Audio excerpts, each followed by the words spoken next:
In the icy silence of the Barents Sea, a Soviet submarine commander moves with the lethal confidence of a man who knows he cannot be seen.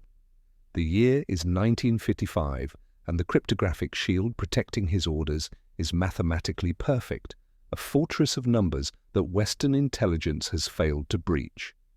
Yet in this invisibility lies a terrifying paradox. The safer he feels, the closer the world drifts toward a war fought entirely in the dark.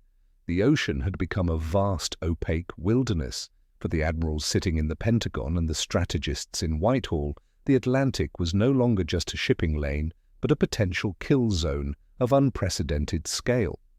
The Soviet Navy, rapidly expanding and modernizing, had learned the lessons of the German U-boats well. They understood that a submarine's greatest weapon was not its torpedoes, but its anonymity. If a submarine could not be located, it could not be deterred. If its orders could not be read, its intentions could not be predicted. The Western Alliance stood on the edge of a precipice, staring into the grey waters of the North Atlantic, knowing that beneath the surface, a new and formidable adversary was building a capability to sever the lifelines between North America and Europe. This anxiety was not born in a vacuum. It was the direct inheritance of a war that had only just ended. As the smoke cleared over a shattered Europe in the spring of 1945, a different kind of race was already underway. While the public celebrated the defeat of Nazi Germany, Allied intelligence officers were engaged in a frantic, shadow operation that would define the next 40 years. They were not looking for gold or art. They were hunting for paper, for machines, and for the human minds that understood the secrets of the East. As American and British forces advanced into the ruins of the Third Reich, specialized intelligence teams moved right behind the combat units. These were the Target Intelligence Committee teams, and their orders were explicit. They were to seize German cryptographic equipment and personnel before the advancing Soviet forces could capture them. The Allies understood that while Germany had been the enemy, German intelligence had spent a decade listening to the Soviet Union. The Wehrmacht and the Abwehr had fought a brutal war of signals against the Red Army on the Eastern Front. They possessed traffic analysis logs, intercepted messages, and a deep institutional understanding of Russian communication habits that the Americans and British lacked. Operation Paperclip is famous for bringing rocket scientists like Wernher von Braun to the United States to build the space program. However, a quieter, darker parallel operation brought signals intelligence specialists to American shores. These were men who had worked for the German Naval Intelligence Service and the Army's Funkabwehr. They were not brought over to build missiles, but to teach the victors how to listen to their new adversary. These German experts brought with them the foundational maps of the Soviet radio network. They knew which frequencies the Northern Fleet used when the ice began to clear. They knew the rhythmic fist of specific Russian radio operators. They provided the baseline data that would allow the United States to begin building its own listening architecture. By 1946, the United States Navy's cryptologic service, known as OP-20G, began the arduous task of turning these captured insights into a systematic program. The challenge was immense. The geography of the Cold War was fundamentally different from the war against Germany. The Soviet Union was a colossal land power, its naval bases tucked away in the frozen corners of the Kola Peninsula or behind the protected straits of the Black Sea. To hear them, the West would have to build ears of unprecedented sensitivity. This necessity drove the creation of the National Security Agency in November 1952. The formation of the NSA marked a shift from the fractured, service-specific intelligence efforts of the past to a centralized, industrial-scale approach to signals intelligence. The agency's charter was broad, but its primary obsession was the Soviet Union. Almost immediately, the NSA began to construct a ring of listening posts that encircled the communist bloc. From the rocky, windswept island of Vardø in northern Norway just 40 miles from the Soviet border to the sun-baked hills of Turkey, antennas rose against the sky. The listeners at Vardo lived in a world of perpetual twilight and bitter cold, monitoring the high-frequency bands day and night. The physics were on their side. Radio waves from the Soviet Northern Fleet headquarters at Severomorsk traveled directly over the Norwegian border before bouncing off the ionosphere. The analysts could hear the traffic. They could hear the Morse code chirping through the static. They could record the volume of messages and the times of transmission, but they could not understand a word of it. This was the frozen wall of cryptography. During World War II, British cryptanalysts at Bletchley Park had achieved the impossible by breaking the German Enigma cipher. That victory had conditioned Allied leaders to believe that with enough mathematical brilliance and enough captured machinery, any code could be broken. But the Soviet encryption systems of the 1950s were a different beast entirely. The Soviets had learned from German mistakes. They knew that the Enigma had been compromised, and they were determined never to offer the West a similar opening. The Soviet Navy employed a defense-in-depth approach to communication security that was daunting in its complexity. For their most sensitive strategic communications, they used the one-time pad. This system is, in theory and practice, unbreakable if used correctly. A one-time pad consists of a booklet of random numbers. The sender uses a page of these numbers to encrypt a message, and the receiver uses the identical page to decrypt it. Once the page is used, it is destroyed, burned, or dissolved in acid. Because the key is random and never repeated, there is no mathematical pattern for a cryptanalyst to find. There are no repetitions, no cycles, no statistical anomalies. It is a wall of pure noise. Beneath this strategic layer, for tactical communications between ships and submarines, the Soviets used sophisticated machine ciphers. These machines were similar in concept to the Enigma but featured different internal mechanics and far more complex rotor wirings. Without a captured machine to study or a wiring diagram to analyze, the mathematics involved in breaking these ciphers were astronomical. The number of possible settings on a Soviet cipher machine was so large that even if every computer in existence in the 1950s worked for 1,000 years, they would not find the solution by brute force. Historians of the Cold War often point to this period as the era of maximum danger because it was the era of maximum blindness. The NSA had the intercepts. They had warehouses filling up with magnetic tapes and teleprinter paper covered in 5-digit code groups. They had the traffic analysis, which told them that a submarine had left port, but they had no way of knowing where it was going or what its mission was. The frustration within the intelligence community was palpable. Veterans of the code-breaking triumphs of World War II found themselves staring at walls of gibberish that refused to yield. The confidence of the post-war years began to erode, replaced by a grim realization that the Soviet Union had successfully closed the door. The Atlantic Ocean, once the domain of Allied supremacy, was becoming a contested space where the adversary moved like a phantom. This opacity had real-world consequences. American carrier battle groups, the primary projection of Western power, sailed with a nagging vulnerability. They knew that Soviet attack submarines were designed specifically to hunt them. They knew that these submarines operated in wolf packs, coordinated by radio from Moscow. But without the ability to read those coordinating signals, the U.S. Navy was forced to play a defensive guessing game. They had to rely on sonar, which was notoriously fickle in the rough waters of the North Atlantic, and on visual sightings, which were rare. The intelligence gap created a strategic imbalance. If the Soviets could coordinate their forces securely, while Western forces remained vulnerable to surprise, the doctrine of deterrence was weakened. A Soviet admiral could move his chess pieces across the global board, deploying submarines off the coast of New York or into the Mediterranean, without the US president knowing until the periscopes broke the surface. By the late 1950s, the leadership at the NSA understood that the direct approach had failed. The front door of mathematical cryptanalysis was locked and barred. The one-time pads were unbreakable. The machine ciphers were impenetrable without technical details. If they were going to crack the Soviet naval codes, they would need to change the rules of the game. They would need to stop looking at the problem as purely a mathematical equation and start treating it as a physical hunt.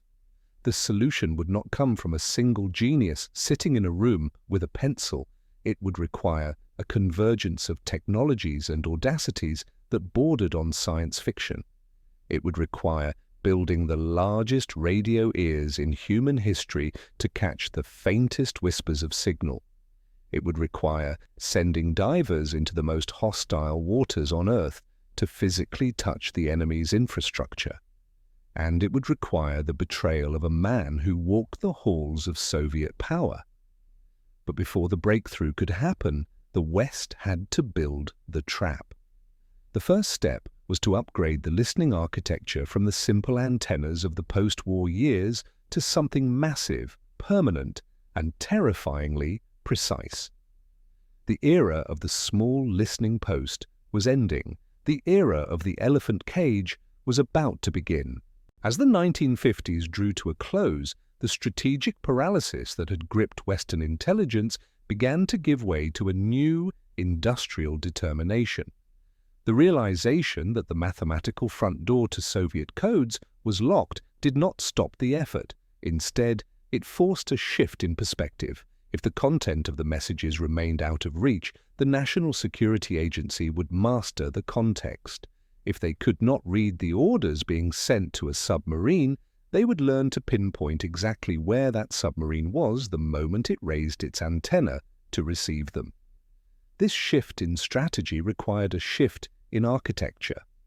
The era of the lonely radio operator in a Quonset hut was over. In its place rose one of the most distinctive and formidable structures of the Cold War, a technological monument that would come to define the landscape of signals intelligence for the next 3 decades. It was known officially by the dry military designation FRD-10, but to the men and women who worked inside it and the locals who stared at it in confusion, it was the elephant cage. The technology behind these structures was rooted in a concept developed by German engineers during the final years of World War II. They called it the Wullenweber, a name that evoked the weaving of waves. The United States Navy took this shattered German prototype and scaled it up to monstrous proportions. Imagine a perfect circle of concrete and steel, roughly 1/500 feet in diameter, large enough to encircle several football fields.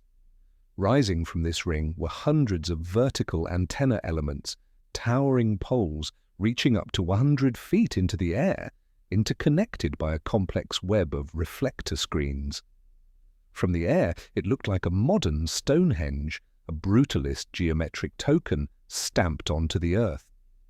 In the center of this massive ring sat a windowless operations building, the brain of the beast, where the cables from the antenna elements terminated in banks of glowing oscilloscopes and processing equipment. The first of these behemoths became operational at Imperial Beach, California, in 1959, looking out over the Pacific. But the network expanded rapidly.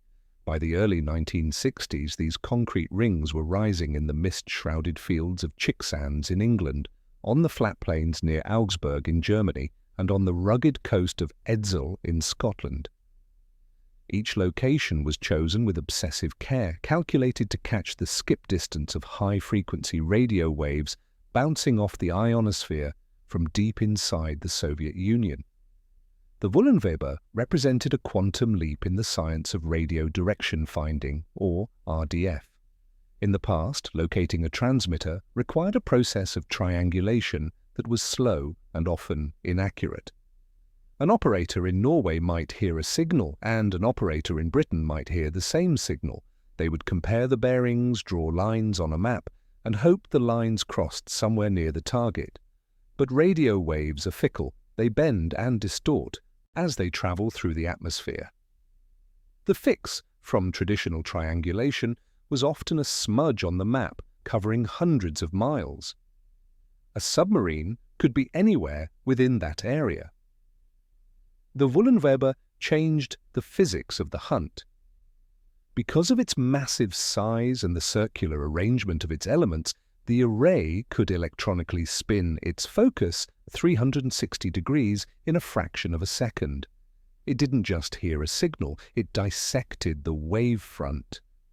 When a Soviet submarine thousands of miles away keyed its transmitter for just a few seconds to acknowledge an order, the Wullenweber arrays in Scotland, Italy, and Turkey would instantly lock onto the signal. The accuracy was startling. Instead of a 100-mile smudge, the operators could often narrow the location down to a patch of ocean just a few miles wide. The system was so sensitive it could distinguish between two transmitters operating on nearly identical frequencies.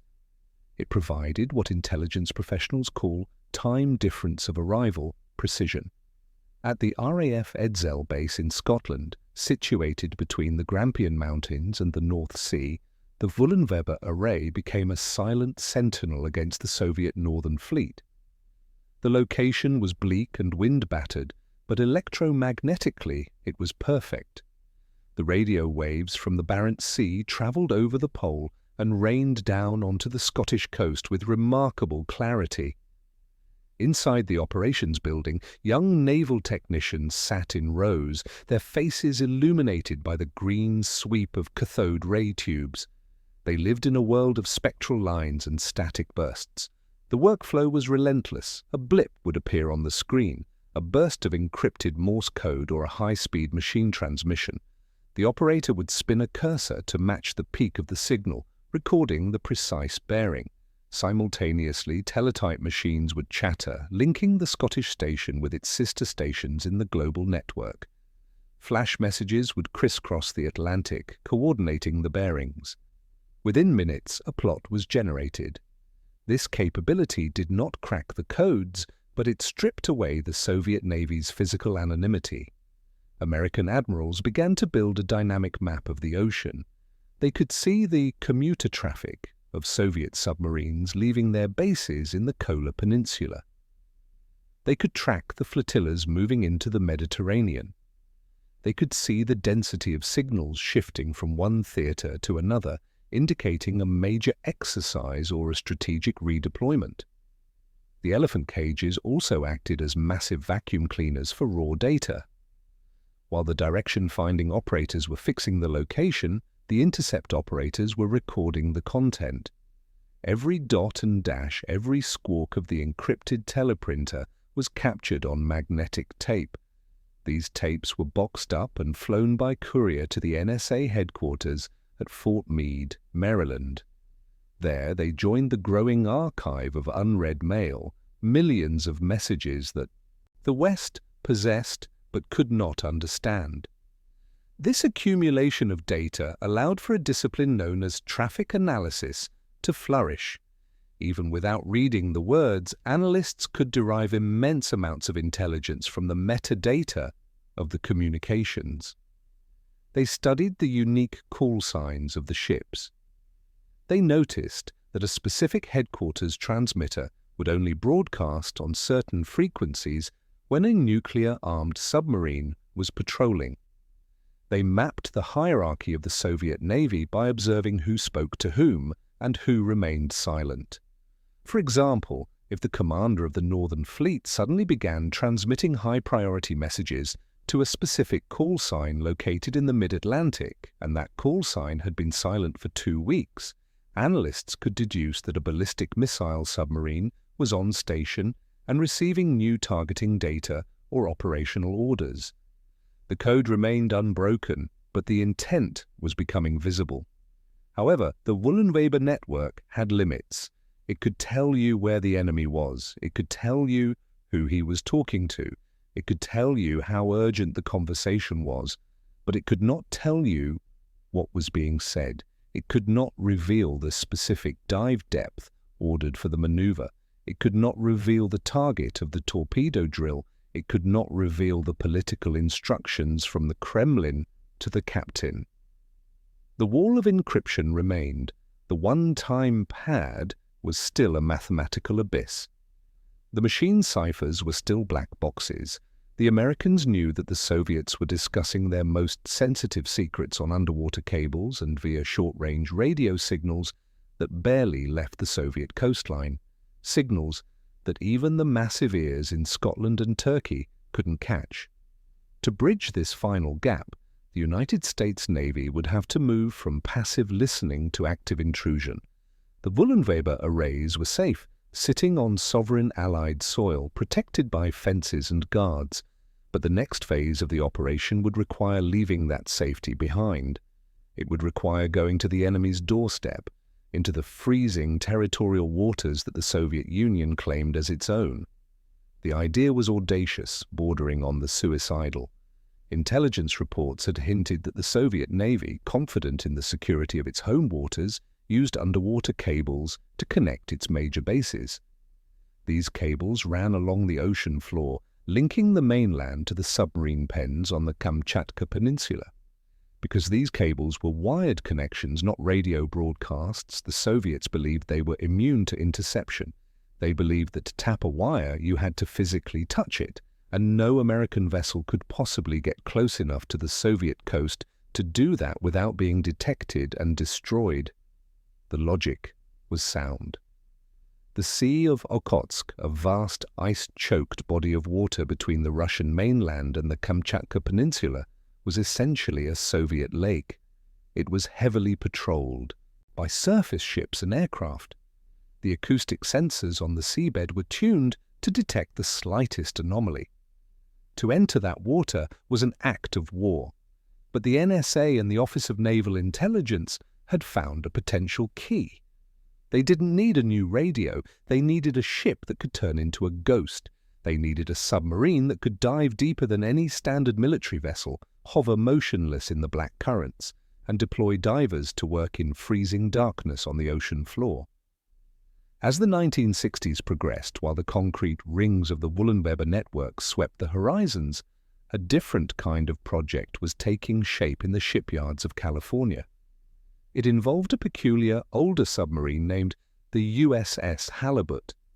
Originally designed to carry nuclear cruise missiles, the Halibut was being quietly stripped of her weaponry. Her missile hangar was being converted, not for warheads, but for something far more unconventional, a saturation diving chamber. The concrete ears had done their job. They had mapped the global flow of Soviet signals. They had proven that the airwaves were full of secrets. Now the focus shifted to the silence of the deep. The intelligence community was about to gamble human lives on the slim hope that the Soviets had made one fatal mistake, believing that their underwater cables were safe from the long reach of American innovation. While the concrete giants of the Wullenweber network scanned the horizons from the safety of Allied soil, a very different kind of operation was taking shape in the shadowy berths of the Mare Island Naval Shipyard in California. The transition from the massive, visible elephant cages to the claustrophobic interior of a repurposed submarine marked a shift in the philosophy of American intelligence. The listeners were no longer content to wait for the wind to carry secrets to them. They were preparing to swim into the enemy's throat to steal them. The vessel chosen for this impossible task was the USS Halibut. By the standards of the late 1960s, she was a naval oddity, a relic of a short-lived strategic experiment. Originally designed as a diesel-electric submarine built to surface and fire massive Regulus nuclear cruise missiles, she possessed a cavernous, watertight hangar on her deck, a bat cave intended to house the missiles. When the Navy switched to Polaris ballistic missiles, the Halibut became obsolete overnight. But to the engineers of the Office of Naval Intelligence, that empty hangar was not a defect, it was a perfect disguise. The plan they hatched, code-named Operation Ivy Bells, was born from a simple but brilliant observation by Captain James Bradley. During his study of Soviet maritime charts, Bradley had noticed signs warning fishing trawlers to keep their dragnets away from certain areas of the Sea of Okhotsk. The warnings were ostensibly to protect underwater infrastructure, but the pattern of the exclusion zones suggested a line running directly from the Soviet naval base on the Kamchatka Peninsula to the mainland headquarters in Vladivostok.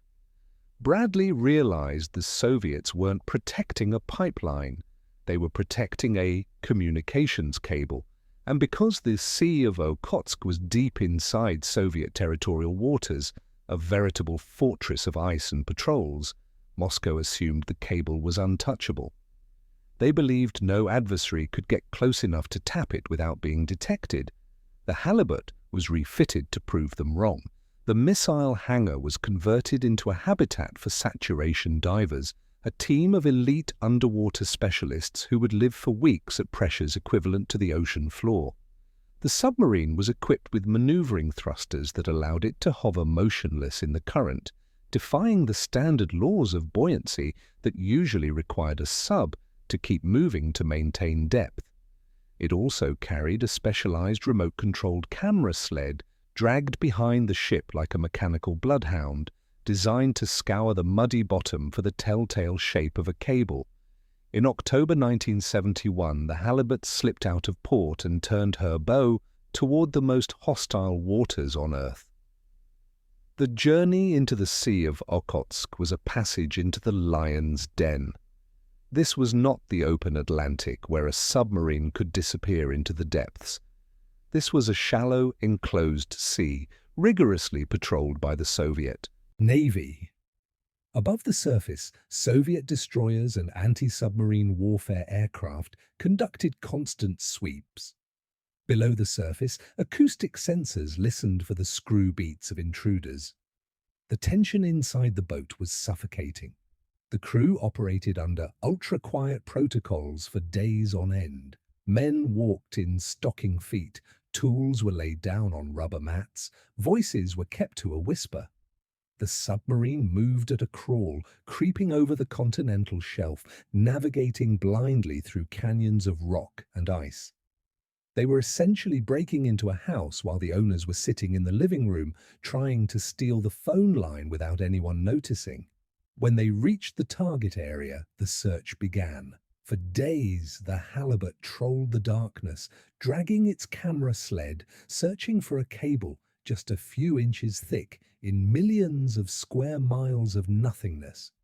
It was a search for a needle in a haystack, conducted in the dark while someone was hunting you with a shotgun. Finally, grainy black and white images on the monitors in the control center revealed it. A black snake half buried in the silt. The discovery was only the beginning. Now came the human cost. The halibut positioned itself directly over the cable and engaged its hovering thrusters. In the freezing darkness, 400 feet down, the saturation divers prepared to exit the submarine. These men were entering an environment that human biology was never meant to tolerate. The water temperature was near freezing, cold enough to kill an unprotected man in minutes. The pressure was crushing. They breathed a mixture of helium and oxygen that distorted their voices into cartoonish squeaks, a bizarre detail that belied the deadly seriousness of their work. Tethered to the submarine by umbilical cords providing heat and gas, the divers descended into the abyss. They were the first Americans to ever touch this part of the Soviet Empire. Working in the silt, illuminated only by the dim lights of their helmets and the submarine above, they approached the cable with the delicacy of surgeons. The device they carried was a marvel of engineering, built by AT&T and NSA technicians. It was a massive cylinder, 20 feet long and weighing several tons, designed to detach from the submarine and wrap around the Soviet cable. Crucially, it did not cut the wire or pierce the insulation. Any physical breach would have caused a drop in signal quality that Soviet technicians would have noticed instantly. Instead, the device used induction, a principle of physics where a magnetic field can pick up electrical signals passing through a wire without physical contact. The tap was designed to sit on the ocean floor, listening. Inside its pressure-proof casing were massive reel-to-reel tape recorders powered by a nuclear thermal generator capable of recording months of conversation. It was an automated spy, a silent listener left behind in the mud. But the installation was fraught with terror. At one point during the operation, the halibut sonar picked up the rhythm of a Soviet surface ship approaching. The crew froze. If the Soviets dragged an anchor or fired a depth charge, the divers outside would be killed instantly, and the submarine likely destroyed. The captain had to make a split-second decision: emergency surfacing, which would save the sub but expose the mission and likely lead to an international incident, or staying put and praying the Russians passed by. They stayed. The screw beats of the Soviet destroyer thundered overhead, loud enough to be heard through the hull without headphones, before fading into the distance. When the divers finished, they left the device behind, a silent parasite clinging to the Soviet nervous system. The halibut retrieved her men, retracted the umbilical cords, and began the long, silent creep back to the open ocean. The intelligence payoff, when the tapes were finally retrieved on a subsequent mission, was staggering. The analysts at Fort Meade had expected to find valuable data, but what they heard exceeded their wildest scenarios. Because the Soviet commanders believed the cable was physically secure, they had become complacent. They often spoke in the clear, bypassing their encryption protocols for the sake of convenience or speed. The tapes contained thousands of hours of unencrypted conversations between fleet headquarters and the submarine bases. But even more valuable was the mixture. The tapes captured the preamble to encrypted messages, the moments where operators tested their lines or set up their cipher machines. They captured the same messages being sent via cable in plain text and then via radio in code, simply to ensure receipt. This was the crib that the cryptanalysts had been dreaming of for 20 years. In the world of code breaking, a crib is a piece of known plain text that corresponds to a piece of encrypted text. If you know that a specific jumble of letters in a radio message means submarine K-19 departing for patrol, you can work backward to figure out how the machine scrambled it. The Ivy Bells tapes provided miles of these cribs. They offered a Rosetta Stone for the Soviet naval command structure. The operation proved that the impenetrable Soviet security had a fatal flaw: arrogance. They had built walls of mathematics to protect their radio signals, but had left the back door unlocked in the Sea of Okhotsk because they believed the water itself was a sufficient guard dog. The courage of the halibut divers had proven that in the Cold War no geography was safe and no depth was too deep. Yet, as valuable as the tapes were, they were not the final piece of the puzzle. They provided the what and the who, and they offered crucial clues to the how. But the mathematical core of the Soviet encryption, the specific wiring of the rotors, the daily key generation logic, the internal mechanics of the cipher machines used for the highest level traffic, still required a different kind of key. The tapes were a flashlight in a dark room, but the NSA needed to turn on the overhead lights. For that, they didn't need a submarine or an antenna. They needed a man. While the halibut was prowling the ocean floor, a drama was unfolding in the diplomatic cocktail circuits and safe houses of the world, where a Soviet officer was deciding to sell the very soul of his Navy's communication security. The physical breach in the Sea of Okhotsk was about to collide with a catastrophic human failure in the heart of the Soviet apparatus. While the divers of the USS Halibut were risking their lives in the freezing mud of the Sea of Okhotsk, a different kind of high-stakes gamble was playing out in the sterile, fluorescent-lit corridors of the National Security Agency at Fort Meade, Maryland. The physical courage of the submariners had provided the raw ore of intelligence, thousands of hours of magnetic tape recording the pulse of the Soviet Navy. But ore is not steel. To forge a weapon that could shatter the Soviet strategic advantage, the raw data needed to be processed, analyzed, and understood. This required a convergence of three distinct forces: the stolen tapes from the ocean floor, the unprecedented computational power of American industry, and the most unpredictable element of all, the betrayal of a human soul. The technological barrier remained formidable. The Soviet naval encryption machines of the late 1960s were marvels of electromechanical engineering. They were designed specifically to defeat the kind of statistical analysis that had broken the German Enigma. Unlike the Enigma, which had a relatively short period before its patterns repeated, the new Soviet machines generated number sequences so long and random that they appeared to be pure noise. To a mathematician, looking for a pattern in the intercepted traffic was like trying to find a specific grain of sand in the Sahara Desert without knowing what color the sand was or if it even existed. The Halibut tapes had provided a crucial crib, the plain text version of messages that could be compared against the encrypted intercepts. But even with the plain text, the math was punishing. Imagine having a locked safe and a picture of what is inside it, but still not knowing the combination. You know the start and the end, but the mechanism in the middle remains a mystery. The NSA analysts could see that a specific jumble of cipher text meant prepare for dive, but they didn't know why. They didn't know which rotors were used, what the starting positions were, or how the internal wiring stepped the machine forward with each keystroke. They needed the blueprints, and blueprints are rarely found at the bottom of the sea. They are found in the pockets of men. In 1967, the breakthrough arrived in the form of a human source. In the shadow world of Cold War espionage, his true name remains one of the most closely guarded secrets, protected even decades later to ensure the safety of his descendants. In the declassified fragments of the operation, he is referred to by the cryptonym Top Hat. He was a Soviet naval communications officer, a man who had sworn an oath to the motherland, a man entrusted with the keys to the kingdom. The motivations of Top Hat remain a subject of debate among historians.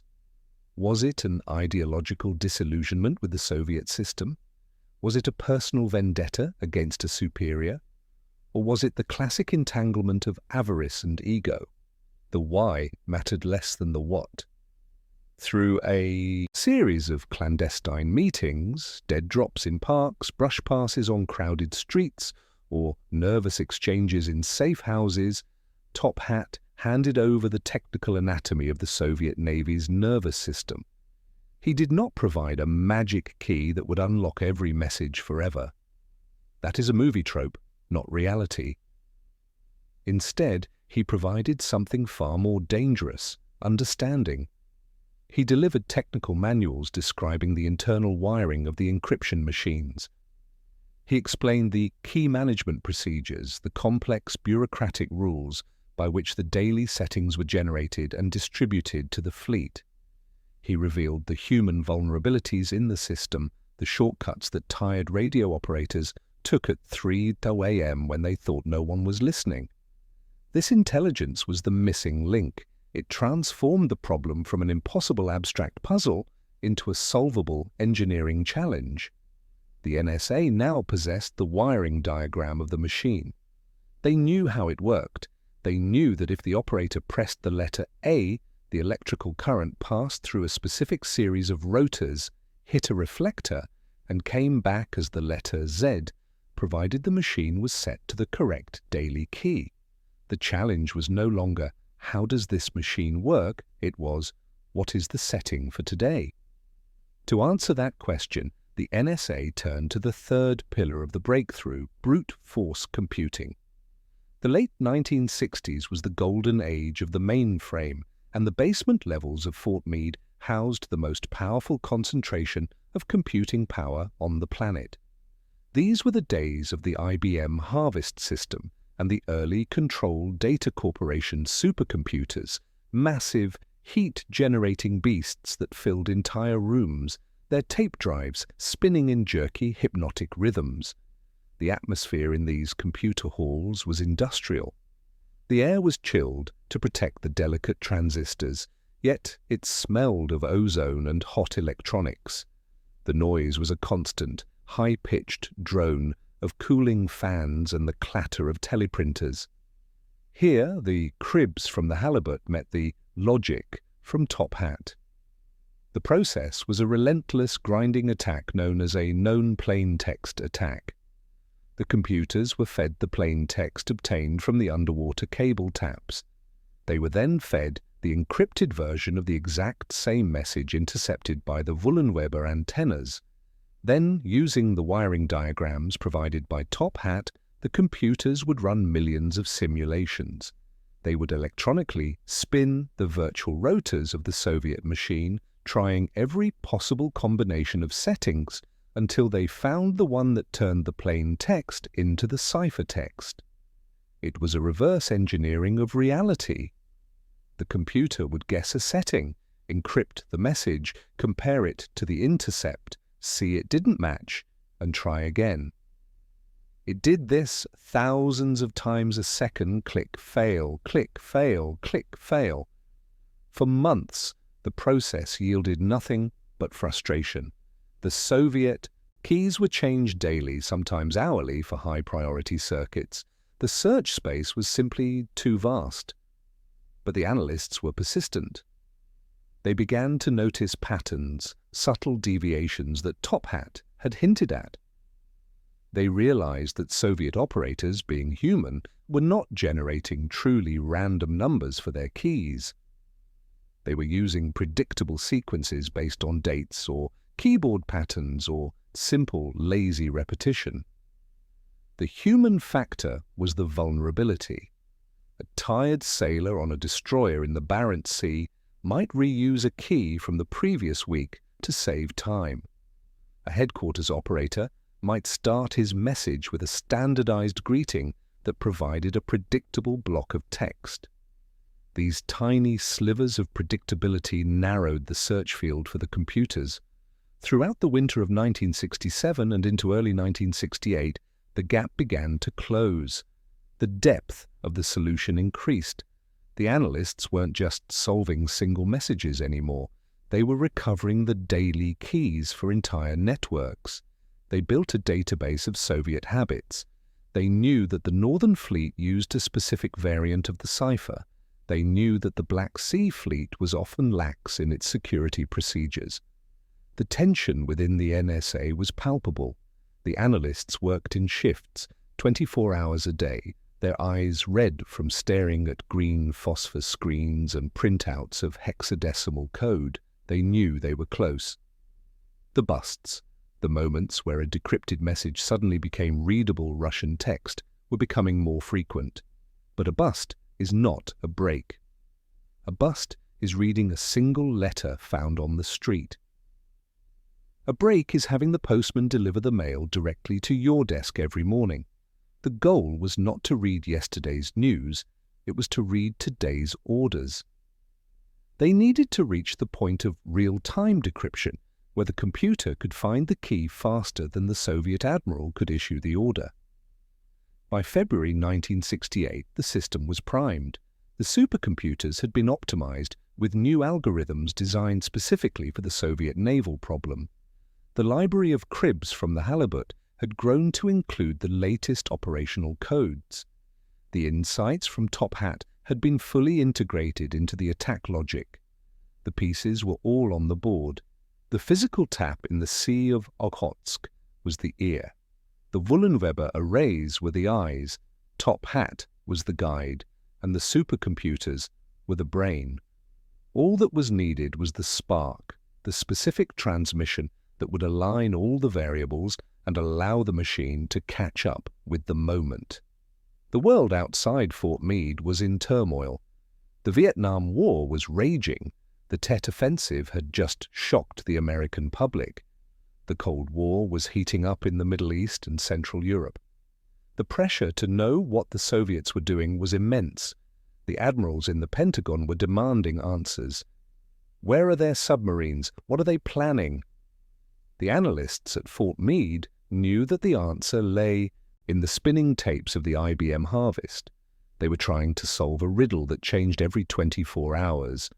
It was a race against the clock every single day. If they didn't find the key by midnight, the Soviets would change it and the work would start all over again.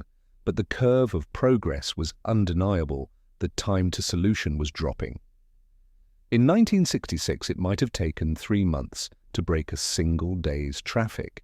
By late 1967, it took 3 weeks. By early 1968, it was down to 3 days. They were chasing the present, getting closer and closer to the asymptotic line where the decryption happened now. The stage was set for the morning of March 15th. The machine was built, the weapon was loaded. The analysts were at their stations, coffee cups in hand, watching the teleprinters, waiting for the moment when the gibberish would stop and the voice of the enemy would finally speak clearly in the silence of the room.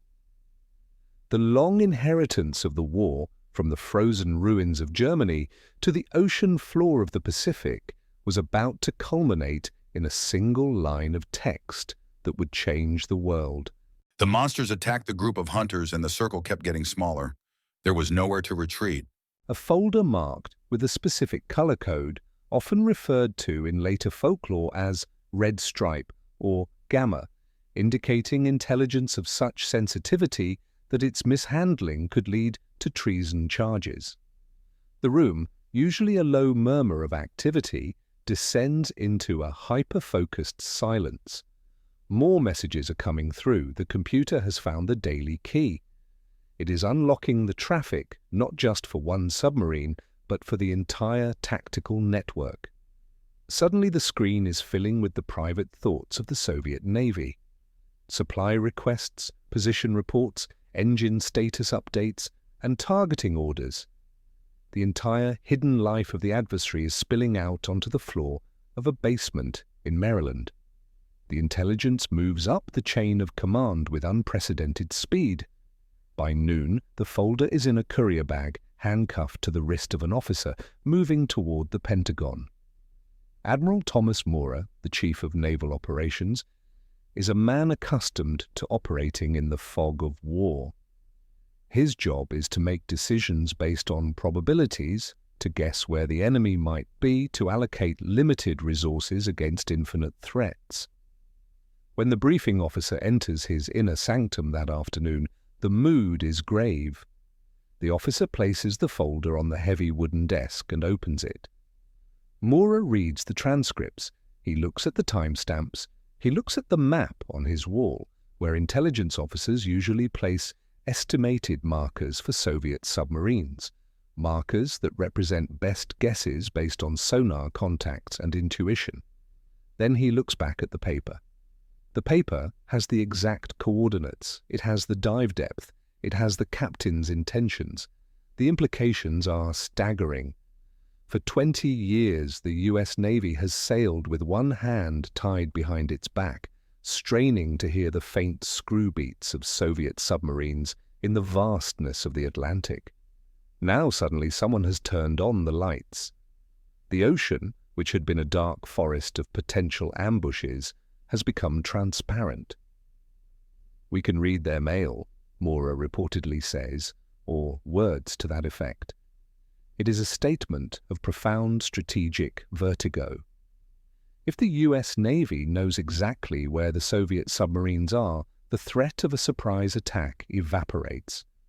The entire premise of the Soviet naval strategy, the idea that they can hide their forces and strike from the unknown, is dismantled in a single afternoon. But with the triumph comes immediate, paralyzing paranoia. The secret is too big. If the Soviets learn, even for a second, that their codes are broken, they will change everything. They will issue new cipher machines, burn the one-time pad procedures, and the window will slam shut. The intelligence is so valuable that using it becomes a dangerous game. If a US destroyer just happens to find that Soviet submarine in Sector 7G, immediately after the message is decrypted, the Soviet captain will get suspicious. He will wonder how he was found so quickly in the open ocean. He will report back to Moscow that the Americans seem to be waiting for him. Moscow will investigate the breach will be found. So, the order goes out. Sanitize. The intelligence from the breakthrough cannot be used directly. It must be laundered. The US Navy cannot simply sail to the coordinates and drop a practice depth charge. They have to create a cover story for every single intercept. They have to send a maritime patrol aircraft to randomly fly a search pattern that just happens to cross the submarine's path. They have to let the aircraft drop a sonobuoy that accidentally detects the sub. Only then, once a plausible, organic detection has been made, can the destroyers move in. The game shifts from blind man's bluff to a choreographed theater. The US commanders know the script, but they have to pretend they are improvising. Throughout the rest of March 1968, the impact of the breakthrough ripples through the fleet. In the Mediterranean, the US Sixth Fleet is conducting exercises. Usually these are tense affairs with Soviet tattletale ships shadowing the carriers and unseen submarines lurking nearby. Now the American admiral on the bridge of the carrier knows exactly who is watching him. He knows that the Soviet submarine K-131 is 10 miles off his port bow, running at 400 feet, suffering from a minor hydraulic leak in its forward torpedo room. He knows this because he read the captain's maintenance report to Sevastopol 2 hours ago. The psychological shift in the American command is palpable. The fear that defined the early Cold War, the fear of the unknown, begins to recede, replaced by a cool, professional dominance. They are no longer fighting ghosts, they are managing known quantities. Back at Fort Meade, the celebration is muted, there are no corks popping, no victory parades. The work has only just begun. Breaking the code once is not enough. They have to break it tomorrow and the day after that. The analysts know that they are riding a tiger. The top hat intelligence is a wasting asset. Eventually the machines will change. Eventually the procedures will shift. But for now they have the golden time. The integration of the intelligence streams is now complete. The Wullenweber arrays provide the where. The halibut taps provide the cribs. The computers provide the text. And the analysts provide the context. It is a perfect closed loop of information dominance. As March turns to April, the Soviet Navy continues its operations, completely unaware that it is performing on a lit stage. A Soviet captain in the Barents Sea receives an order to conduct a secret mine-laying drill. He believes only he and his fleet commander know the location. He navigates carefully, avoiding shipping lanes, maintaining radio silence except for that one brief burst to acknowledge the order. He does not know that in Norfolk, Virginia, a pin is being placed on a map at the exact latitude and longitude of his planned minefield. He does not know that an American attack submarine, the USS Lapon, is already moving to intercept him, not to attack, but to trail him, to record his acoustic signature, to catalogue his every move. The Soviet captain feels secure. He looks at his encryption machine, at the heavy steel safe where the codebooks are kept, and he sees the strength of the Soviet state. He trusts the mathematics, he trusts the system. He does not know that the mathematics have been solved and the system has been hollowed out from the inside. This is the ultimate paradox of the intelligence war. The victim's confidence is the attacker's greatest weapon. The Soviet Navy is operating with a false sense of security that leads them to take risks they would never take if they knew the truth. They transmit more often because they think they are safe. They discuss sensitive plans because they think they are private. Every message they send digs the hole deeper. By the spring of 1968, the order of battle board in the Pentagon, the chart showing the location of every major naval unit, is no longer a sea of question marks. It is a precise diagram. The Americans know the names of the Soviet captains. They know which ships have broken sonar domes. They know which crews are behind on their political training. The 0 hour of March 15th has passed, and the new reality has set in. The Cold War has not ended, but the rules have changed. The balance of terror, which relied on the threat of the unseen strike, has been subtly but decisively tipped. The ocean is vast, deep and dark, but for the National Security Agency and the United States Navy, the lights have been turned on. And for the next few years, they will watch the enemy move through the glare, silent and exposed in a glass ocean that offers no place to hide. As the initial shock of the breakthrough settled into the steady rhythm of operational routine, the nature of the Cold War at sea underwent a profound and silent transformation. For the men serving aboard the attack submarines of the United States Navy and the Royal Navy, the ocean was no longer a vast, terrifying void where death could strike from anywhere. It had become a hunting ground where the game was rigged. The era of the glass ocean had arrived, a period of roughly 5 years where the Western Alliance possessed a level of transparency into their adversaries' operations that was unprecedented in the history of naval warfare. This advantage did not manifest as a single dramatic battle, but as 1,000 quiet victories played out in the deep waters of the Atlantic and the Pacific. The Soviet Navy, continuing its massive buildup, launched new classes of submarines designed to threaten the American coast. The Yankee-class ballistic missile submarines, modeled closely on American designs, began regular patrols off the eastern seaboard, capable of striking Washington, D.C. with nuclear warheads. To the American public and the press, this was a terrifying escalation. But to the fleet commanders in Norfolk and Pearl Harbor, these patrols were exercises in managed theater. Because the National Security Agency was reading the sailing orders, the U.S. Navy did not have to search for these submarines. They simply went to the waiting room. An American Sturgeon-class attack submarine, a vessel designed for stealth and endurance, would often be waiting at the 100-fathom curve outside the Soviet bases in the Barents Sea or Petropavlovsk. As the Soviet missile boat left the harbor, checking in with its headquarters to confirm its route, the American boat would slip into its baffles, the cone of sonic blindness behind the Soviet propeller. What followed were trailing operations of extraordinary duration and intimacy.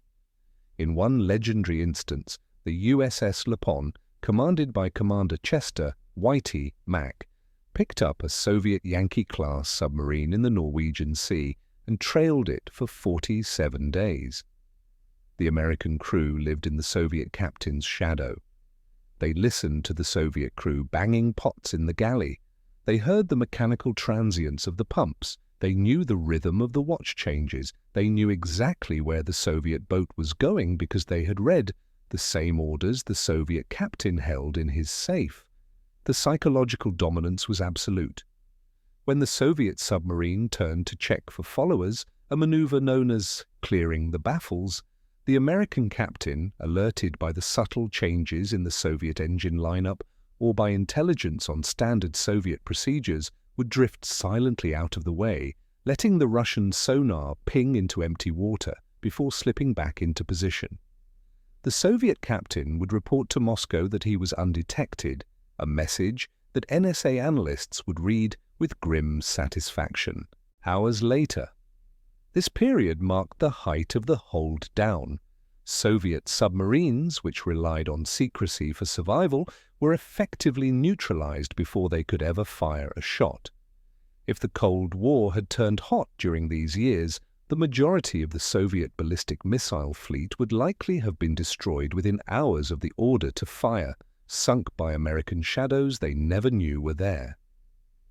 But the most dangerous test of this intelligence advantage came not in the deep Atlantic, but in the confined, volatile waters of the Mediterranean during the Yom Kippur War of October 1973. This crisis brought the superpowers closer to a direct nuclear confrontation than any event since the Cuban Missile Crisis, and it was here that the glass ocean prevented catastrophe. As war raged between Israel and its Arab neighbors, both the Soviet Union and the United States rushed naval forces into the Mediterranean. The sea became a congested parking lot of warships. The Soviet 5th Escadra surged to nearly 100 vessels, significantly outnumbering the US 6th Fleet. The tension was palpable. Soviet destroyers trained their missile batteries on American aircraft carriers.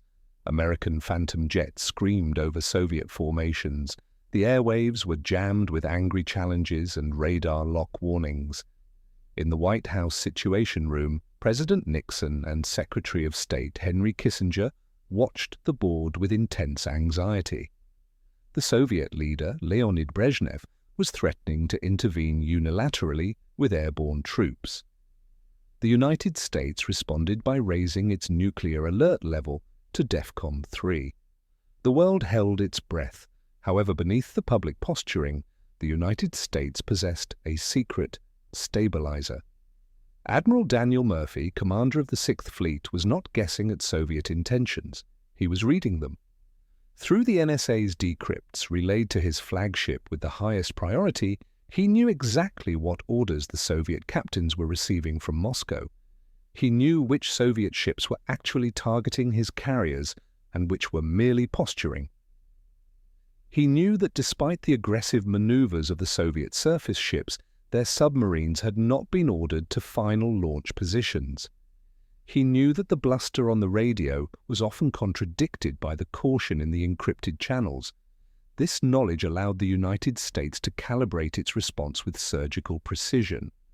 Instead of overreacting to a Soviet feint and accidentally starting World War III, American commanders could hold their ground, confident that the line had not yet been crossed.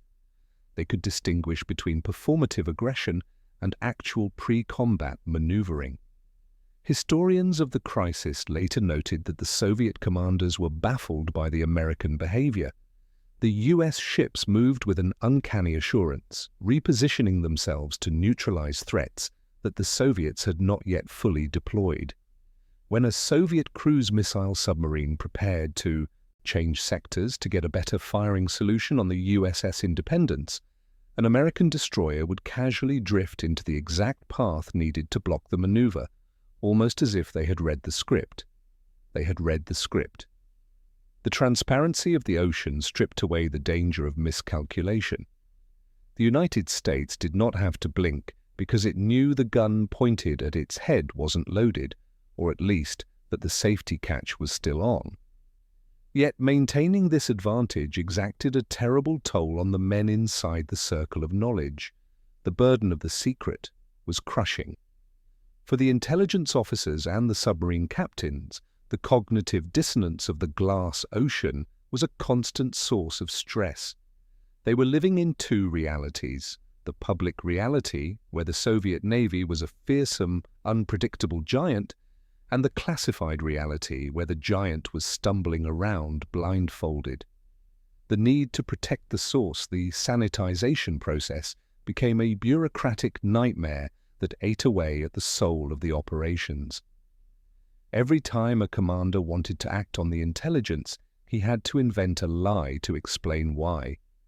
Brilliant young officers spent their careers manufacturing fake sonar contacts or falsifying patrol logs to cover the fact that they were simply following a roadmap provided by the NSA. This culture of deception created a strange moral hazard. In the submarine force, aggressive commanders were rewarded for finding the enemy, even though the finding was often a technical formality. The danger lay in the proximity. Because American captains knew exactly where the Soviets were, they took risks that would have been unimaginable in the dark.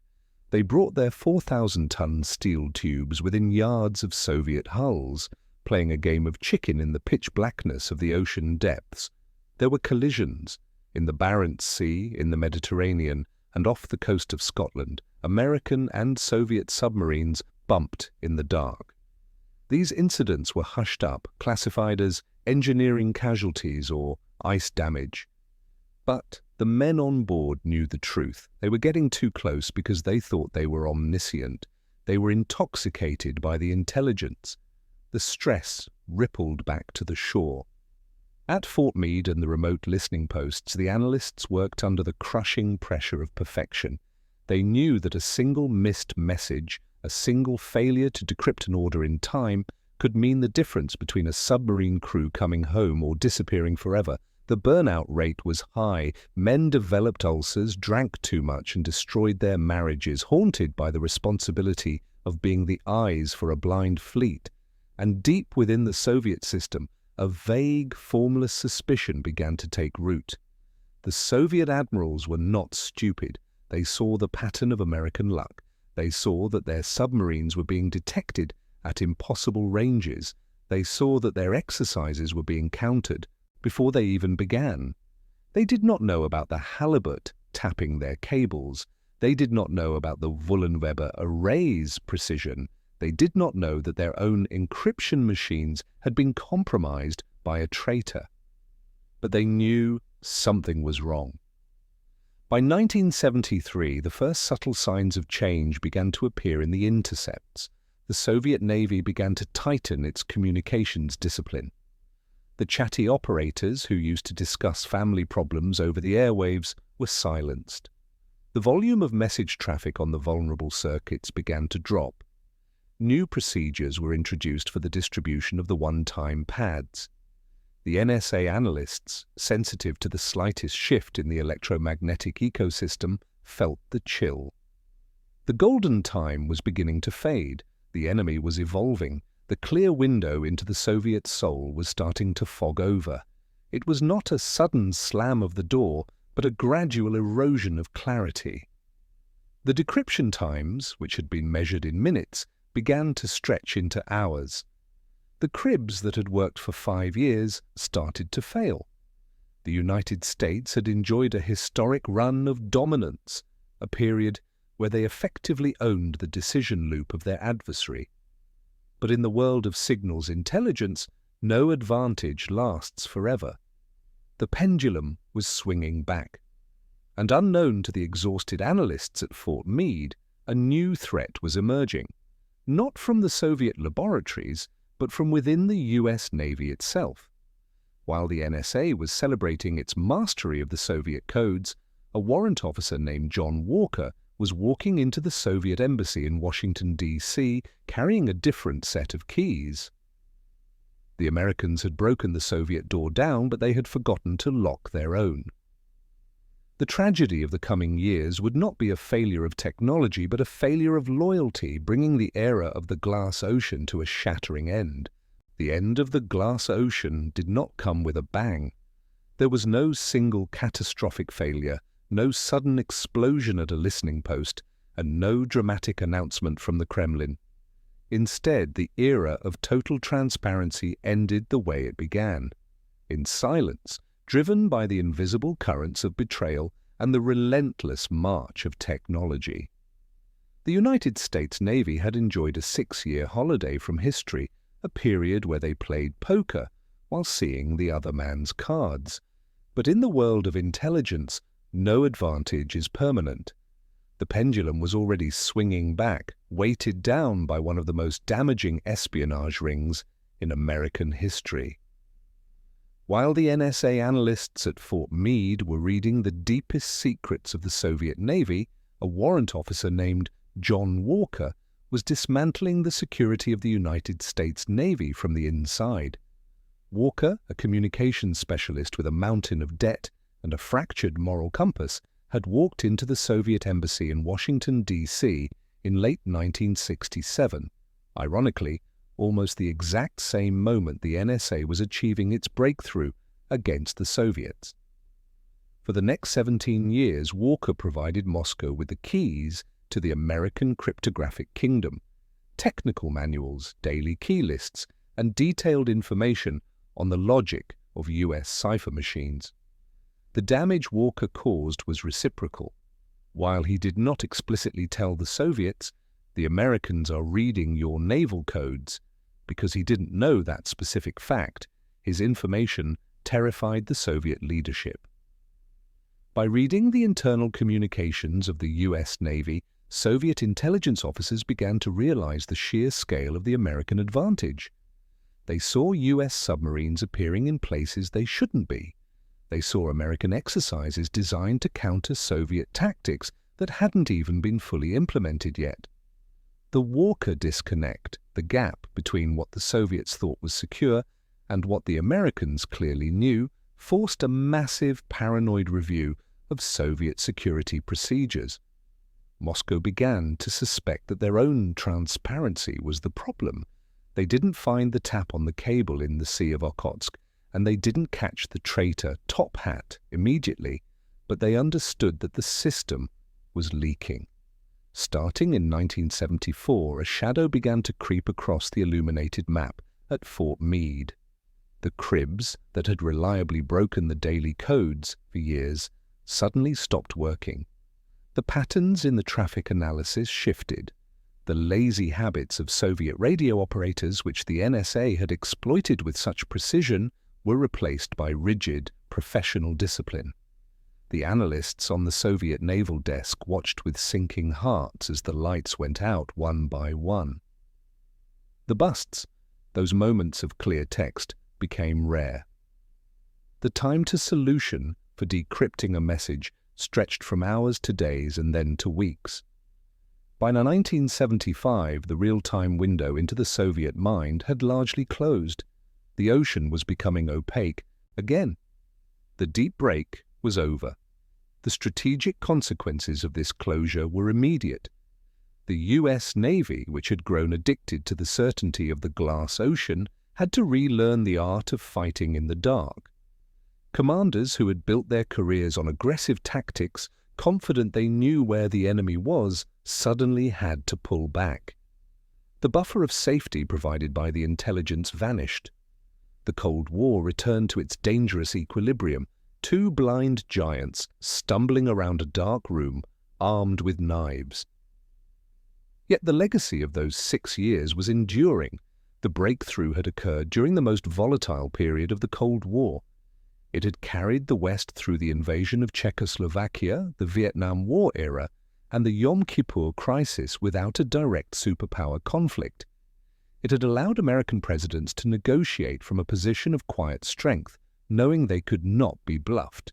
It had prevented the Soviet Union from using its submarine fleet as a tool of political blackmail, because every time they tried to deploy it secretly, the Americans were waiting at the destination. The intelligence victory also had a profound economic impact on the Soviet Union. Because the Americans could track the noisy, early-generation Soviet nuclear submarines, Moscow was forced to spend billions of rubles, money its crumbling economy did not have, to scrap entire classes of ships and build new, quieter ones. The technological imposition forced the Soviet naval industry into a frantic game of catch-up that drained resources from the civilian sector, contributing to the slow economic asphyxiation of the Soviet state.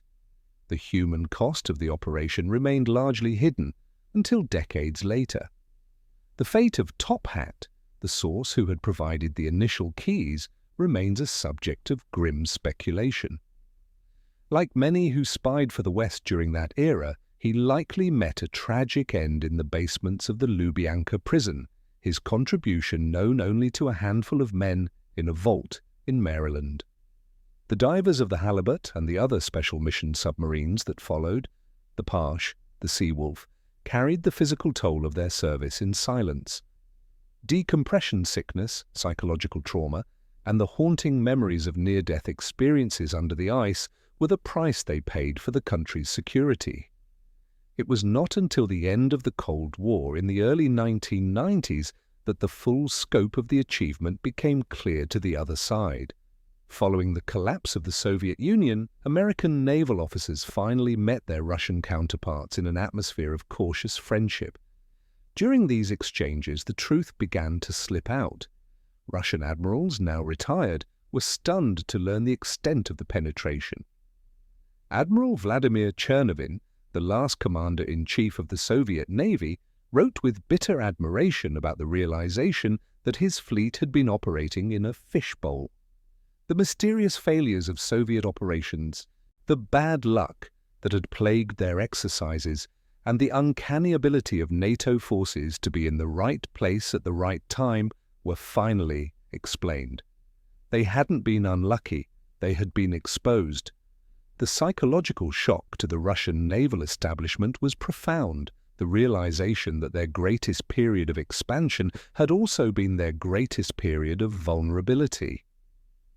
The technological legacy of the breakthrough surrounds us today, largely unnoticed. The algorithms developed to crack the Soviet codes became the ancestors of modern data mining. The Wullenweber antenna arrays, those massive concrete rings that once dotted the globe, have mostly been dismantled, their job done. The fields in Scotland and Germany where they stood are now overgrown with grass or redeveloped into housing estates. But the methodology pioneered during that era, the fusion of signals intelligence, human espionage, and daring physical wiretaps, remains the gold standard for intelligence agencies worldwide. The lesson of the glass ocean is not just about codes and cables, it is a lesson about the fragility of secrets. The Soviet Union believed its communications were unbreakable because of the mathematical perfection of the one-time pad. They believed their cables were safe because of the physical barrier of the ocean depth. They believed their officers were loyal because of the ideological rigidity of the state. They were wrong on all counts. They failed to understand that in the relentless pressure of the Cold War, the adversary will always find a way. If the front door is locked, they will try the back door. If the back door is barred, they will dig a tunnel. If the tunnel is flooded, they will find a man inside who is willing to sell the key. Today, the ocean is dark once again.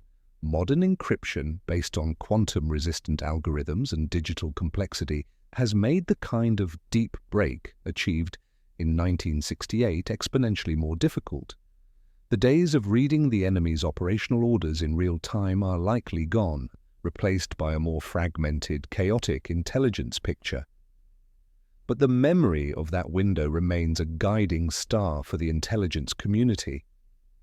It is the proof that the impossible is merely an engineering problem waiting for a solution. For the historians of the future, the cracking of the Soviet naval codes stands alongside the breaking of Enigma as one of the decisive intellectual triumphs of the 20th century. It was a victory won not by missiles or torpedoes, but by patience, mathematics, and the icy courage of men working in the silence of the deep. It was a war fought in the shadows, where the winners received no medals, and the losers never knew they had been defeated until the game was already over. As we look back at this hidden chapter of history, we are reminded that the most significant events often happen beneath the surface, invisible to the eyes of the world. The ships sailed, the politicians spoke, and the world turned, unaware that the balance of power was being held in place by a thin strip of magnetic tape and the tired eyes of an analyst in a windowless room. The ocean keeps its secrets well, but for a few fleeting years, human ingenuity forced it to give them up.